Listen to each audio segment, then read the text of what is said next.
At eto na nga po, natapos ko nang ayusin. Kaya lang may mga kalat pa rin tayo dito. Ayan.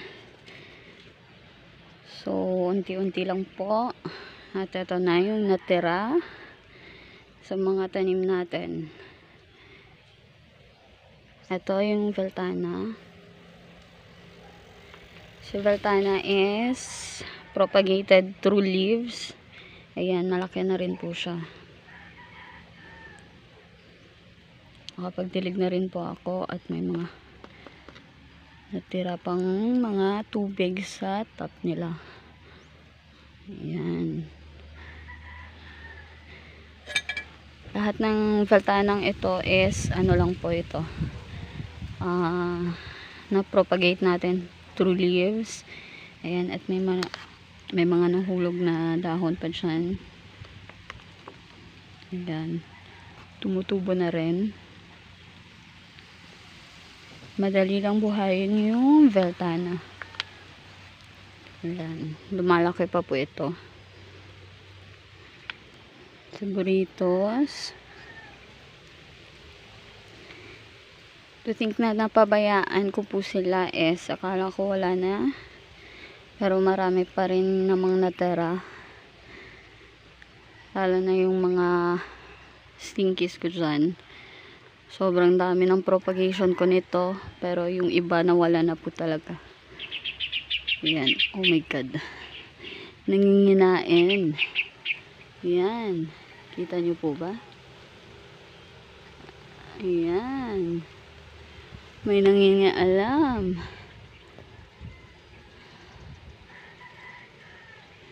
Ayan po kung nakikita nyo. Pero ayan siya oh.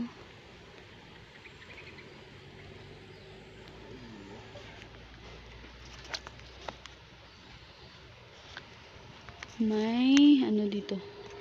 Ayan siya. Ayan.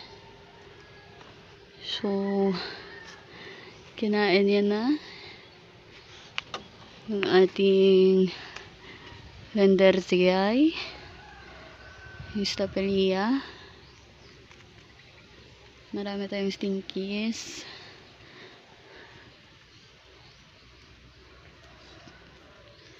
Sumendusae.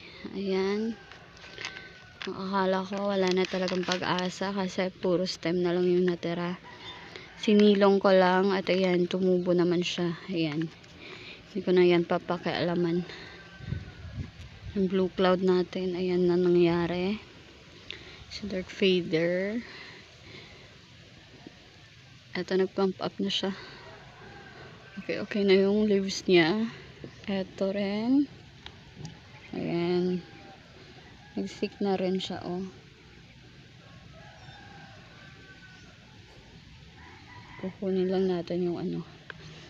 Si Madiba. Ayan.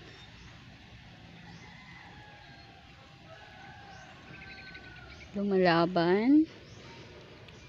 Yung natira nating flapjack. Percalancoe Luciae. Ayan siya. So, yung dito, ewan ko if mabubuhay pa, pero ayan, may signs. Very good. Ayan. May pink siya, oh.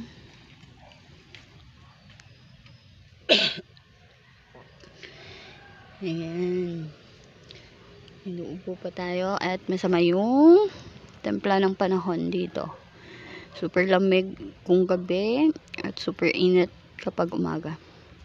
Ito pa yung iba kong Veltana. Ayan. Si Tiger. Ito propagated through leaves lang po. Ito lahat. Ayan na lang yung natira sa akin.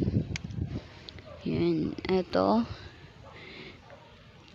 mga 3 years na ata ito sa akin. Or 2 years.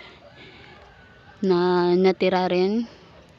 Propagation from leaf. Yung eto, ayan, bumabalik na yung kapal. Ito hindi pa masyado yung isa, pero yung isa kumakapal na.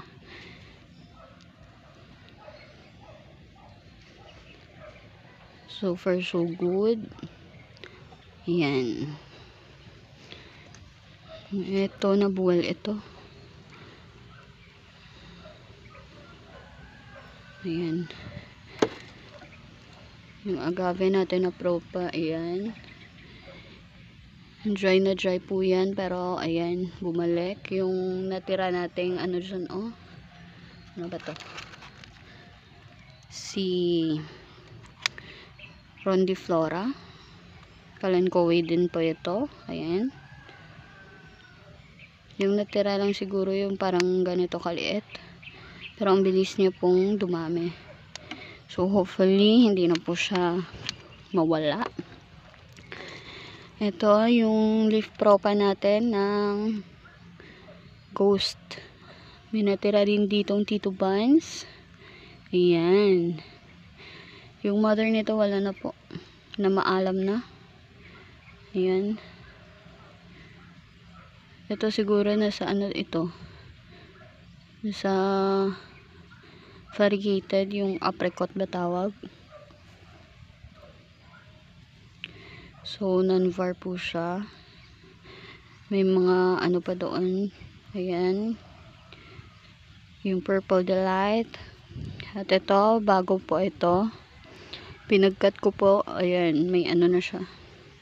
May mga roots na po yung iba. Yung iba wala pa. Nadiligan ko na rin po ito kagabi. Propagation ng mga lush nating ano, Adolphi. Ayan, nasa stress color po sila ngayon. Ito rin, dalawa po yan. So, ayan. Dito na sa itaas.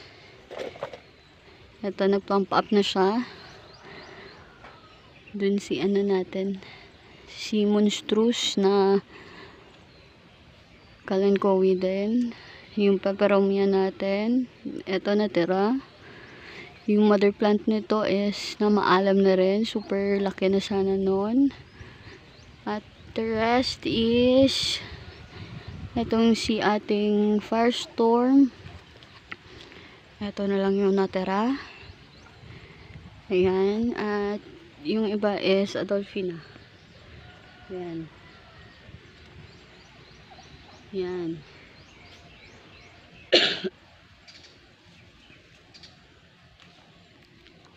So, kagandahan lang if may leaf propa po tayo is may backup tayo. Sorry po, excuse me. Ito yung ating mga old gymnos. Yan. Nag-grow na po siya ulit. Ayan, oh. May mga bagong tubo na po. Ito din. Ayan.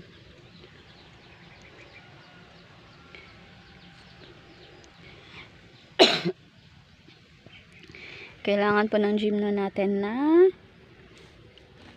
madiligan every now and then kasi hindi po talaga ano, hindi po siya mag-grow kapag hindi natin nadidiligan. Ayan, may baby na nga po. Ayan siya. Si ano ito? Si ano na nga ba yung pangalan? Yung Ruby ata. If I'm not mistaken. Tapos yung ito yung mother plant natin ng agave Queen Victoria Reginae. Ayan. May bagong suloy na rin. May ano na. I mean, may bagong tubo na na dahon. Ito si ating mother plant na Damsi. Yung hindi var. Non-var po ito. Ayan. Dito nang galing yung isang katutak ko na Damsi. Ayan. Ito si ano, Euphorbia. Akala ko mamamatay na pero ayan, ang daming suloy. Ayan, nag-dry rin siya nung nakaraan. Pero nasa gitna natin. This one is yung peanut cactus. Ayan. Variegated po siya. Yung nabili ko po siya na ganito yung itsura. Ito dulo na po ito. Ito yung kinat ko. Actually, tatlo sila. Ito pa yung isa. Yan. Ito na putol dito. Kaya ayan. May tumutubo na namang suloy. Ayan. Variegated po. Ayan. Ayan. So, ito na po yung pinaka mother plant. At marami siyang var. Ayan. Natanggap ko po siya. Actually, pang benta ko po. Kaya lang hindi po siya nabili. Kaya, kinip ko na lang. At sa kalaunan, nagpop po siya ng may variegated. Kaya, ayun. For keeps na po talaga. Ito yung ating pea cactus. Ayan. Pinutol ko siya kasi wala siyang growth. Kaya dito. Mga 1 year din ata siya. Nagkaroon ng ito. Pops. Pop lang pala nag-iisa. Ito yung ating gymno na nalimutan ko yung pangalan. Tatlo to. Ito pa yung isa. Ayan. Ano ba blurred? Ayan, isa. Ito. Nag-corking na. Dahil hindi nagkakaroon ng growth. Kaya dito siya. Ayan. Kasama nila ito. Ito super laki. Kasi mas malaki yung pot nito noon. Kaya lumaki din siya. May mammalaria tayo. Ito mamalaria din. Ayan. Marami na po yung pops. Ito isa sa propa natin ng rat's tail.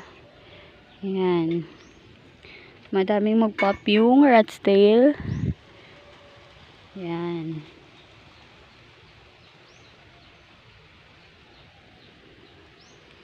Yung hindi lang maganda is yung mabilis kumapit yung kanyang spikes. So, eto sila. Yung mga na natin. Yung mga nabili ko through yung mga pang premyo para sa paraffle ni Ate Ai, Ate Angge, at saka Ate Violi sa last year. Ito yung binili ko. Ayan. Hindi pa nun uso yung mga ganito. Ito yung iba. Ayan. Ayan siya. Marami siyang marami na silang growth. Maliliit pa niyan na nakuha ko. Ito yung mga kauna-unahan. Ayan.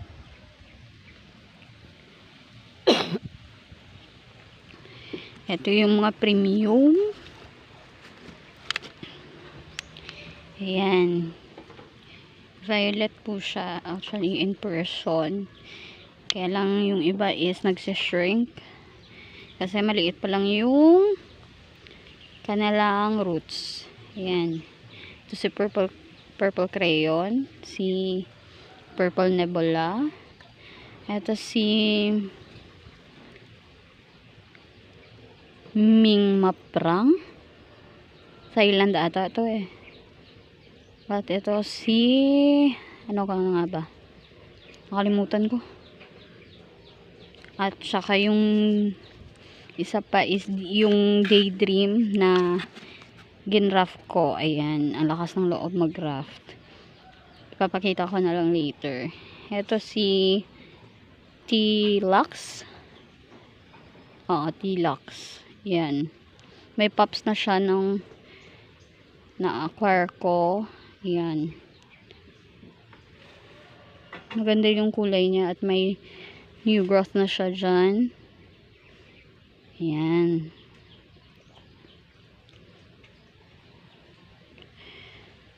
So, sinisilong ko lang dito at para hindi maano ng init. At ito yung mga propa ko. Yung wala pang mga roots yan. Ayan. Mga bago lang po ito. Ayan. So, Dito, ito yung mga 3 to 4 years old ko na. 3 lang ata. 3. Yung, if natatandaan nyo, yung na-post ko na seeds. Ayan.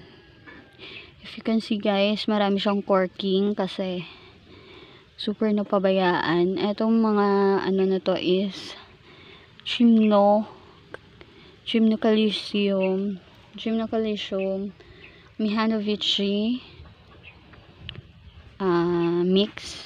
May variegated nito. Kaya lang hindi na ata nakaka-survive yung var na yon. Yan. At yung dito, eto yung ilan.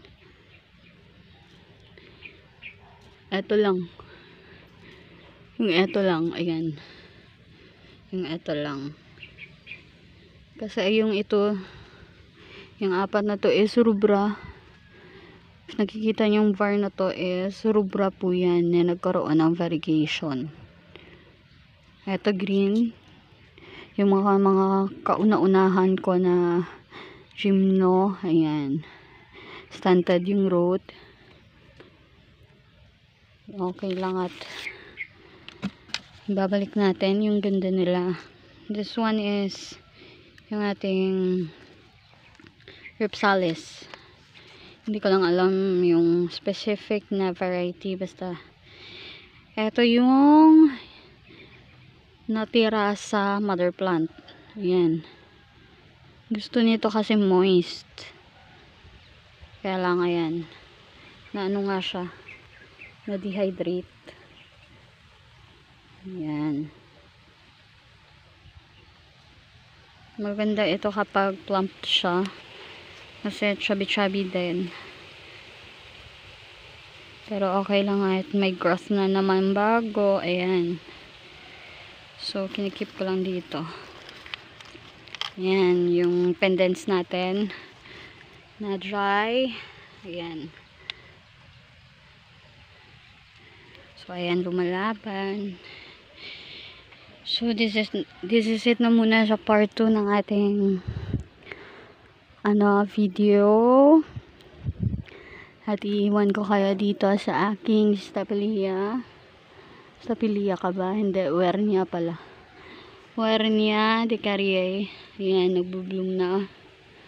Nagbubloom na siya ulit.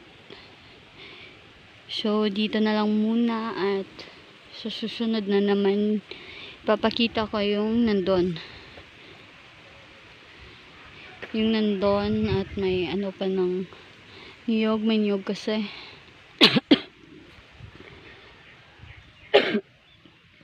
sorry po, excuse me. Ayan, may mga sinampay ako dyan. Kakahiya naman magwalwal dun sa inyo at may mga sinampay nga. So, this is it na muna. Thank you for watching. At update lang po ito sa aking new setup. At bubuhayin po natin ulit yung ating garden. Thank you for watching. This is VJ Succulent signing off. Bye.